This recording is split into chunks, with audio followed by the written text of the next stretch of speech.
Við erum að endurnýja gamlar hitaveitulagnir í Reykjavík. Já, við vorum að kaupa hérna í maí. Keyptum við 5 tonna mínivél, Hitachi og hjólaskóflu. Og notum þá 5 tonna vélina bæði til að brjóta og moka og svo að sanda með hjólaskóflunni og færa til alls konar hluti. Við erum mjög ánægðir með mínivélina, 5 tonna, gott stjórnkerfi í henni, tekur vel við, næg orka og gott útsýni. Já, þessi vél hefur reynst okkur alveg einstaklega vel. Hún hefur virkað vel við svona þröngar aðstæður og er mjög snögg og það getur nánast hver sem er unnið á henni, mjög auðvelt.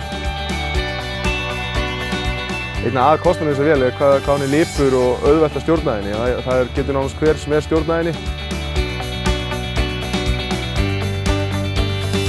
Við höfum átt alveg einstaklega gott samstarf við vélafli gegnum árin og þeir hafa reynst okkur alveg einstaklega vel og brugðist hratt við öllum okkar óskum og þörfum.